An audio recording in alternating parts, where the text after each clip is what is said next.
So members, the next two bills up are Chair Stevenson's bill. We'll take up House File 778 regarding the sports betting bill first. Welcome to the committee, Chair Stevenson. Thank you, Madam Chair.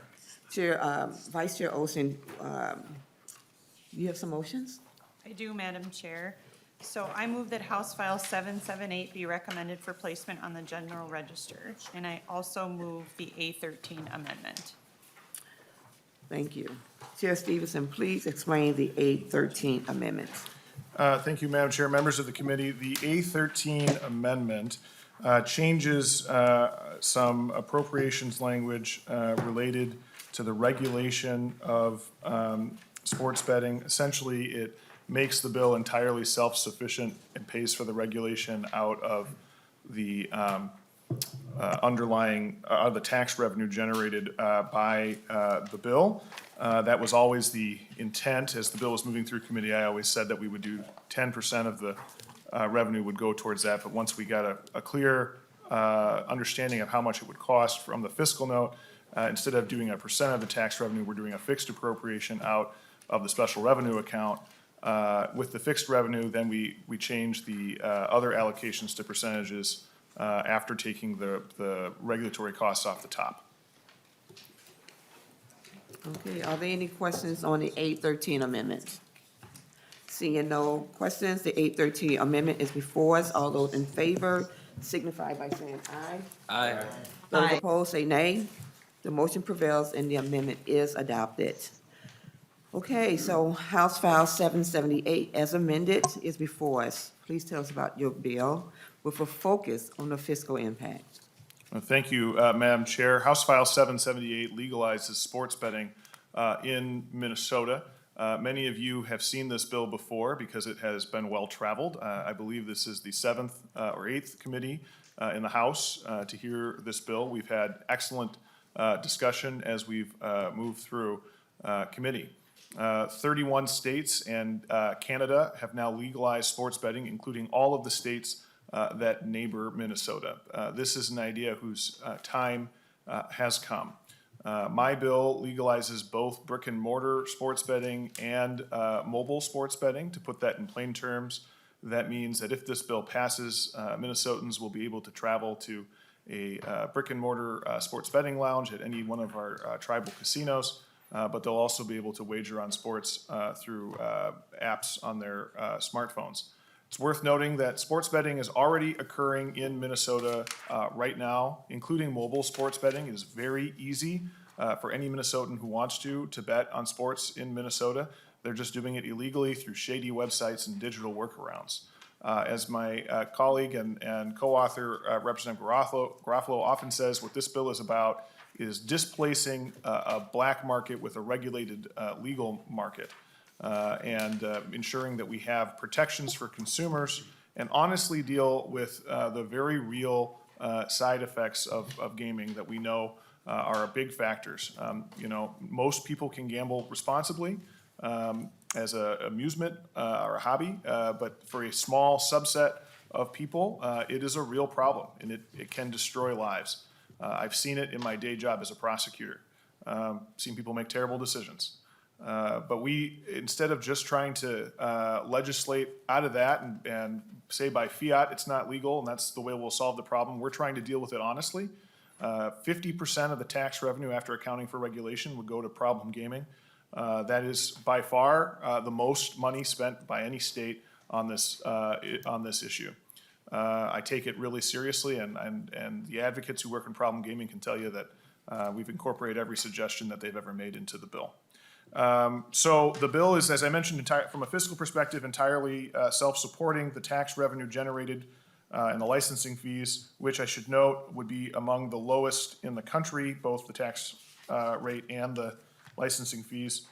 And we did that because we're trying to displace a black market, but are sufficient to cover not just the regulatory costs, not just that problem gaming aspect, but we use the last of it to support youth sports with an emphasis on communities that are experiencing high levels of juvenile crime, because we know that when kids are involved in programming and playing sports, they're not getting into other trouble. And juvenile crime is a horrific problem across the state at the moment. Happy to answer any questions, and I look forward to the discussion here in the last committee stop. All right. Well, members, for your reference, a fiscal tracking sheet was provided by our House fiscal staff. Looks like it has an impact on special revenue funds, and there's no general fund impact. I think, before that, we have one other amendment that was pre-filed on this bill.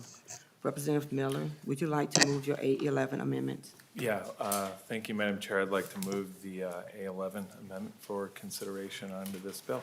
Okay. Chair Stevenson, any guidance on this? I don't know if Representative Miller wants Yeah, I'd like to speak explain for a the. minute. Would you like to speak to your bill? Please speak to it. That was harsh. Please explain. Like to already tell us to vote it down? So, Madam Chair, we did hear this bill in taxes. I know it changed a little bit. I actually kind of like the change. At least it brings it a little bit more in line. But in tax committee, and now here in this committee, I heard as well, I heard the purpose of this bill is to stop shady websites, digital workarounds, end the black market, and have a legalized, regulated market. Now, in past vices that we've addressed and current ones on this one, I think we're gonna be hearing within the next couple of years something with marijuana, similar argument. Maybe long past I'm here, I hope this never happens, but we might even hear something on things like prostitution and stuff. We need to regulate and tax it to make it legal, okay?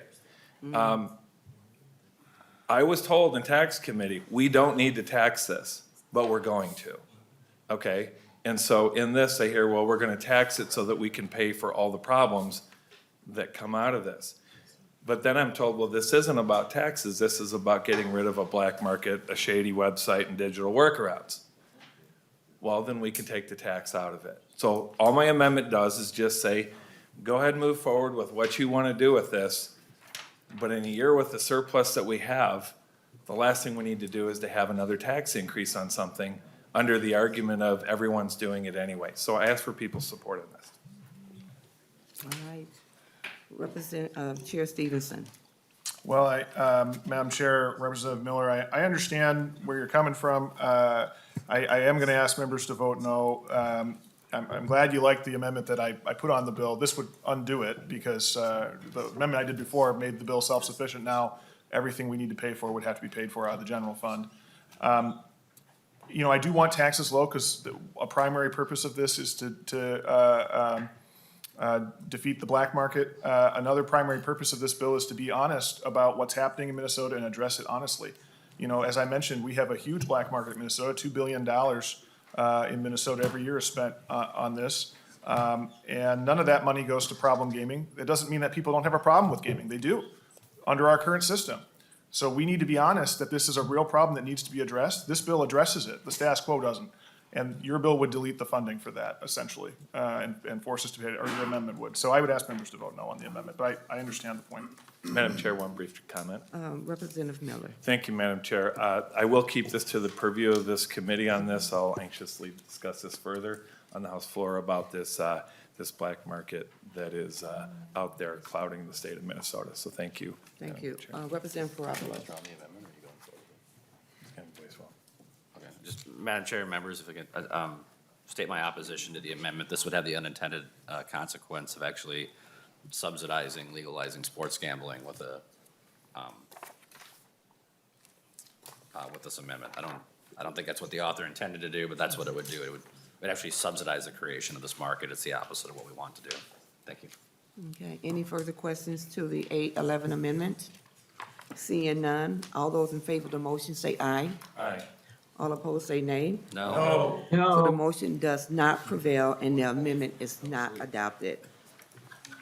So House File 778 as amended is before us. Representative Petersburg. Thank you, Madam Chair, and this question is to my twin. Thank you for that. Just actually 30 minutes before the meeting at 8:30 this morning, I got a call from my constituent asking about something that I just need some more information on. He talked about barrel printing for raffles in regards to gaming in which the process of printing the tickets that you sell, and then another set of tickets to go into a barrel to pick the winner versus random generation. And he thought it was going to be in this bill or moving forward. I quickly then tried to find it. I didn't see it in here. I didn't see it originally. Didn't remember. Is it in here, or is that something traveling separately? Chair Stevenson. Madam Chair, Brother Peterson, I don't, there's nothing in the bill about barrel printing of raffles. I haven't actually, I will be candid, I hadn't heard that issue before, so it's not, when you ask, is it traveling elsewhere, if it is, it's traveling without my knowledge. But it's not in this bill. This bill only, there's no other gambling policy in this bill other than sports betting. Thank you. Representative Petersburg. Thank you, Brother Stevenson. As well, Mr. Chair, Madam Chair, briefly, all it does is, they said random generation would save lots of money and so forth, and he thought it was moving along, and if it's not, that's fine. We'll follow up later. Thank you for that follow-up. All right, thank you. Seeing no further questions, Vice Chair Olson renews her motion. Is there a question? Oh, okay. So Vice Chair Olson renews her motion that House File 778 as amended be recommended for placement on the general register. Ms. Anna, please take the roll. Chair Moran. Aye. Chair Moran, aye. Vice Chair Olson. Aye. Olson, aye. Representative Garofalo. Gruffalo, aye. Garofalo, aye. Representative Albright.